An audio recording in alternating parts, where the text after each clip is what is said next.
Yes, it's time for a new video. And I know it is a very long time ago that I made a longer video, but here I am. I wanted to talk about my latest single. For those who don't know, I'm Daniello, a singer-songwriter from Rotterdam, and I'm releasing new music right now. Well, not right now, but in this period of time. And I just released a new single, True Smile. And I was thinking about it and I was like, I can tell you something about it. Mostly because I think it's interesting, because it shows a nice insight in how I make music and how I make albums and those kind of things. Let's dive into it. Fancy in between banner. People who already follow me a bit longer know that I like to make concept albums, and those are albums that also tell a story as a whole. This album was actually a part 2 of my previous album. So for my previous album I started a project around happiness, like how can you find happiness. And I ended up splitting that project into 2 albums. Very quick recap of a way too deep subject. I think you can kind of find happiness in purpose of life, loved ones around you, having a sense of freedom and control, and lastly, dealing with bad things that you cannot change to good. And my previous album was mostly about that loved ones, like friends and family and that kind of stuff. And this album is mostly about dealing with not happy stuff in life, and how can you still be happy if there's so much shit that you cannot change. Now for this album, I quite soon already had like one main song. So I try to think sometimes in blocks, but also a bit in lines, from intensity and dynamics and those kind of things. And there was one song that I already felt like this is going to be kind of the center of the album. And although other songs are also important, this one is the one that everything leads to. So I had that song, and it is a quite big song as well. I think it's almost 8 minutes long. It's quite intense, it's big. And then I was like, what do I put after that song? What kind of music would justify a place after this climactic big thing? And that's what True Smile is. Short sidetrack. For an album, it's sometimes hard to not make it repetitive, because you have all kinds of songs and sometimes it still feels like just a list of songs. And one way of dealing with that I found very effective, especially for this album, is putting songs of different lengths after each other. At some point I had 4 very long songs right after each other, and then I feel like it repeats. Like you have a long song, another long song, another long song. And by switching it up, you delete the repetition. And in this case, I thought if I have this big song, what I could do, and what I also did, is have 2 songs after that are songs, of course, but not as big. So for example, True Smile, it is rather short. It's also not very progressive. And what I mean, progressive is also a political term, but what I mean with it is that it starts a vibe and then it stops again. There's not a big line or progression throughout the song. And the song after this one on the album is a bit of the same concept. It is a different song, of course, but like short, not too much happening. Now, I still wanted to make this song important, of course. So I thought about a message. And the previous song, the big song, and I'm not going to tell too much about it yet, but it's more from my own perspective. Not necessarily my perspective, but like the perspective of the person who has stuff to deal with. And True Smile, my just released single, is more of the perspective of someone talking to that person. So where the one more focuses on the problem, the next one focuses on what can I do for people that are going through tough times. And I think what I wanted to do is make this song kind of like a warm embrace. Like after the heavy song you have a warm, hopeful song, kind of. Not hopeful, but an I'll be there for you song. And one way of having that warm embrace song is by making you already familiar with the song by releasing it earlier. So choosing singles for a release of an album is always a bit of a tough task. And how I see it is that nowadays it's simply good to release as many singles as possible. But I also want the album to have some special parts. What I do is I choose all singles of the album which I would like to release, and I check if there's still enough gold for an album release. And often it's like a song that I will release a single, a new song, a song that I will release a single, a new song, something like that. Not always exactly, of course, but something like that. But sometimes I also specifically choose a song as a single, and those are the best. For example, releasing the first song of the album as a single is influential. So do you want people to be familiar with the first song of the album? That's the question. What I just said about that Warm Embrace, I thought if I have that big song of the climax, which I'm not going to release as a single, it would be so nice if you have that warm song, which also feels like coming home. And that's why I also released it as a single. Because now when you would listen to the album, you would already know this song and it would feel like coming home. I hope. That's a bit how I thought about the single, because True Smile is not necessarily single material. Let me tell you a bit more about the song itself. So I started with the piano part, and I think my biggest inspiration was Everywhere at the End of Time by The Caretaker. I'm not gonna spend too much time on this piece. If you want to know my review on this piece or anything about this piece, I'll put some links in the description. One of them is a link to my review and one of them is a link to a documentary about it. I think it's a marvelous piece. So it's a very long soundscape, and it is 6.5 hours long, and it slowly turns music into noise. So at the beginning you listen to music and slowly it becomes more distorted, more noisy, more noisy, more noisy. And it's meant to reflect the effects of Alzheimer. And it has marvelous effects on people who listen to it. For me a bit less, to be honest, but I read so many great stories about it. And I think it's a very unique and creative way of using music. And I listened to that piece once, which was a long sit, to be honest. People don't talk about this enough, but it takes some effort. But I listened to it, and there was one piece in particular that I found so beautiful, and I'm gonna show you a little bit, and it is already a bit further into the full piece. And it's called F2 Drifting Time Misplaced. And listen to the... just listen to it.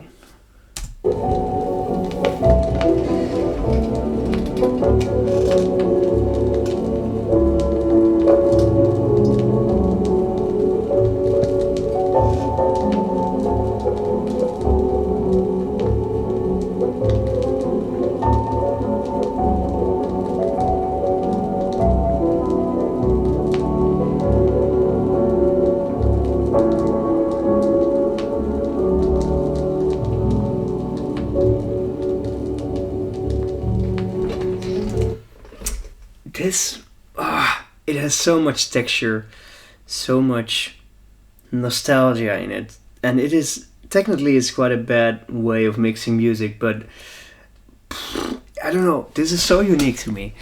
And what was even more insane to me that, quickly to explain, this piece is made with sampling, so the artist collected all kinds of nostalgic records and he distorted them and used them to make this piece.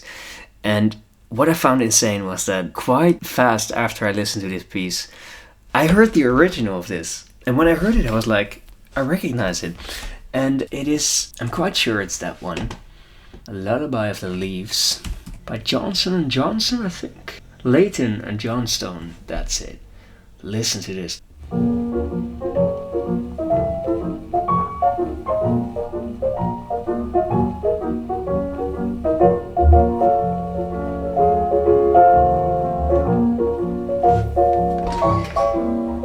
And they start singing as well. I love this. And watch me with a million eyes, oh sing me to sleep, lullaby of the leaves, of me with head. Two things already. So this is also a very old recording, and you can already hear it with the crackling and the weird sound of the vocals, and I truly think there's so much vibe in here. So that's the first thing. But the second thing is that this is a rather happy song, and he slowed it down and it became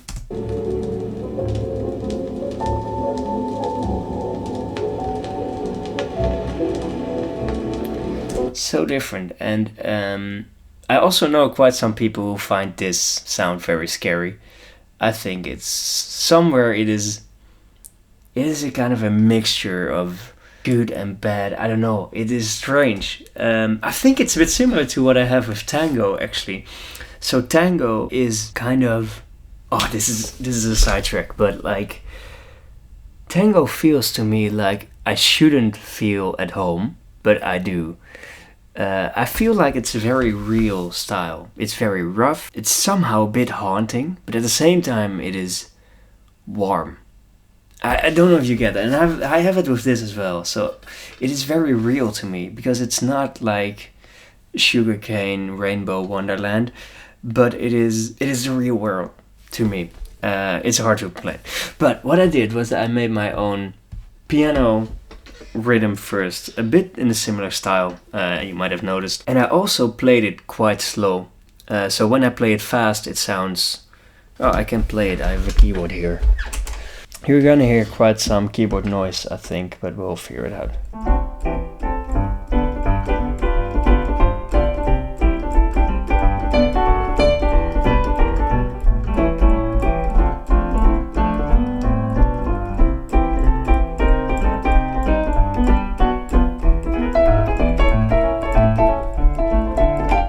So then it gets quite happy. But I played slowly, and to be honest, it was quite a challenge to play it slowly, because when I play it fast, you automatically get in a nice rhythm, but when you play it slowly, you still want it to be tight, but it's harder. So let me show you what it is then.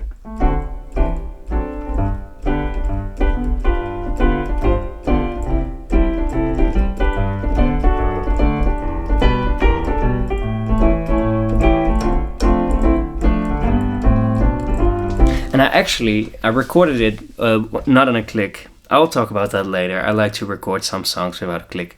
So I didn't record it on a click, but I heard that I was speeding up a bit. The ending was a bit too fast, but I couldn't get a better piano recording than that one. So what I ended up doing was slowing down the piano recording. But when you slow down a recording, it also gets transposed a bit. And I cannot join this one on the piano because it's right in between tones. G major. F sharp.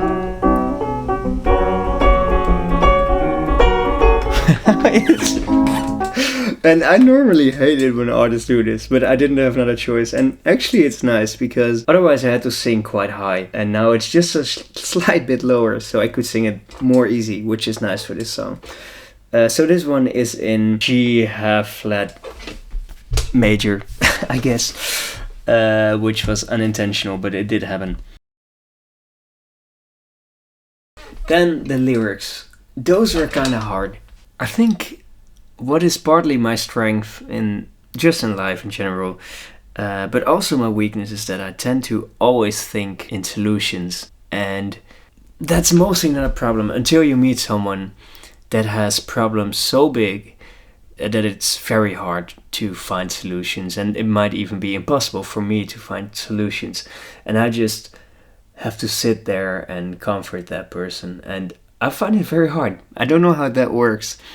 Also, I find it very hard to help someone right in a moment, to say the right words. I mostly can't find them, and that's the nice thing about songwriting, because I have all time to find those words to put them in a song. I think my main issue was the balance between, on one hand, I wanted to say something valuable, but on the other hand, I also wanted to not fill in for other people. What I mean by that is that in this case, the song is about, very plainly said, it's about like, yes, it is very hard to find joy sometimes, but please keep on hoping that you will one day find it.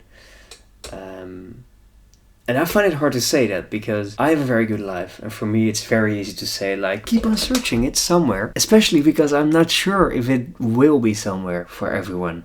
I don't know, maybe it is truly impossible to find it for some people. But even then, I think you should try to find it. But that's my solution-based head. But I think it's, even if it isn't there, it is better for your life to believe that it is somewhere. I don't know. But that's what the lyrics are about. And I'm very happy with the lyrics, how they are right now. I am. Yeah, I'm thinking about what there is to say, but I think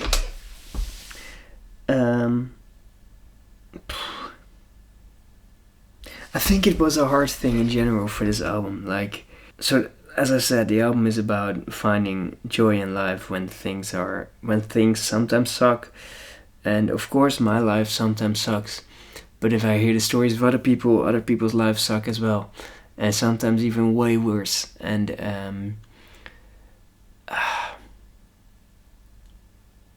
but it doesn't mean I cannot say something about it. And I tried. And I think, you see what it is? I think I just took my time with this one. I really wanted to make sure that every sentence that is in this song was something that I back up. You know, like these lyrics cannot be doubtful. That's it about lyrics. I don't know what to say. The production, that's the last thing I wanted to talk about, because I did quite some things in the production which were interesting. And I think, and I hope you share that thought. So one of them was pitching it down, and the reason for that was partly because it was too fast, but also partly so I could sing it a bit lower. And I think it gives it a bit of that downwards feeling, which is nice. Secondly, I used some inspiration of... I tried to use some inspiration of SUFJAN Stevens. It's an artist that I love a lot. And he has a specific way of doing the lead vocals with kind of multiple vocals, very widely panned, and it works very nicely. I can show you how he does it and compare it to my song. So for example, Death with Dignity, which is, I think, the album Carry On Low of him right now, it is definitely my favorite album ever made. And listen to these vocals. So I can hear you, but I'm afraid to be near you, and I don't know where to begin, and I don't know. And then my vocals. Sometimes it's hard to smile, sometimes it's hard to live how happy you are. It's hard to control. I think you can hear a comparison, and I used some inspiration from that. And I used some inspiration of the piece that I just showed you, Everywhere at the End of Time. Like that distorted sound. It is, so I added some sounds of vinyl, and I added some sounds of tape machines. So that's the machines on which they used to record back in the day. And with plugins you can make them very loud and it sounds nice. And I think that distorted sound can make it feel more nostalgic, which is what I wanted to reach as well. So it's all for that, like that warm embrace. I think that's all about production. It's a quite rough production. I like that. I used to think that there was like one way of producing and you wanted to get there and that was the perfect way of producing, and you would, during your career, you would grow closer and closer to that goal. And what I'm talking about is like Coldplay production, Adele production, those kind of things. Like very grande, very full, deep bass, everything perfectly balanced. Just that perfect production. And then I heard, for example, that piece Everywhere at the End of Time. But also one other example is Louis Cole. Louis Cole is a very rough producer, I think, which is nice. Very textured, very in your face, which is very cool. You could check out the Dead Wax interview with him. It's very interesting. I can put a link in the description as well. Dead Wax is definitely also interesting as a whole, but let's only keep that one, so you can check that out. I think he has a very interesting view on what production actually is. So any producers that are watching this, check out that video of Dead Wax with Louis Cole. And they also talk about the producer of Wolfpack, and I lost his name for now. Jack Stratton, I think. Yeah, Jack Stratton. He also has a very unique approach because he... well, they said in the interview, I'm not sure, I don't know it for myself, this is secondhand information, but he sees it more as a whole, so he doesn't really zoom in too much. So if you have you have a choir of 6 vocals, he would mix all those 6 vocals, like top-down mixing, you might know that term. And I think it's very interesting I use the sentence very interesting too much, but I think it is... important to know that mixing, of course there is a good and there is a right and a wrong in mixing, but there is also a style, and style is quite big. Like that perfect mix of Coldplay and Adele, and I'm gonna curse a bit here, but you could say it is like painting in realism. I wanted to say Rembrandt, but that goes a bit too far to compare Coldplay to Rembrandt. Rembrandt, I'm Dutch, I can say it in Dutch. It's a bit problematic to compare Coldplay with Rembrandt. Maybe you get what I mean, because if you see all those realism paintings, which is very hard to pull off, you think, I need to be able to paint that.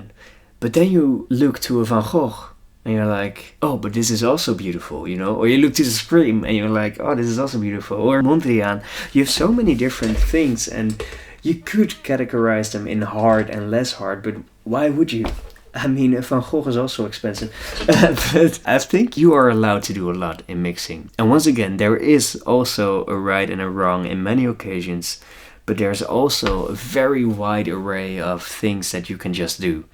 And if you want to use a lot of reverb, just do it. I mean, that's what I mean to say. And on this production, I took a little more, I think in general, because I'm a self-taught producer, and I'm not even, I wouldn't even name myself necessarily a producer. I think I have kind of a unique style. Is it always good? It could be better, but as I said, I don't put in that much time. I have put in a lot of time in the past, but like to really get good production, I think you need to produce a lot. And I don't do that. I play piano, and that fills my time. So if you need a piano track, I'm here. You can pay me, and I will play piano for you. It's that easy. But okay, let's get back on track. This takes too long. Production is a style, and I think you can define it by this. Like, if you do things because you just don't know, then it's probably a right or wrong situation and you have to learn it. But if you truly think that one thing sounds better than the other, even if the books say otherwise, go for it. That's how easy it is. What do I want to say more? I don't know. I think I've said everything. I'm gonna continue to roll out my album, and I can spoil for you that it will probably come out in October. So it's gonna take a while, but I'm gonna release some other singles. There's a summer holiday in the middle. And then my album will come out. I'm very, very much looking forward to that moment, because I love to share this one with you. I think it's, again, a step forward since my last album. It's better. Yeah, it's gonna be better. It's gonna be good. I hope you liked this video. And if you did, or if you have any questions about this or about anything with music, or even about nature or science, I don't know, you can of course ask them, put them in the comments, or somewhere else, or ask them in person. Please listen to True Smile. I would love that. I will put a little card at the end of this video, somewhere here. And I hope you give it a listen.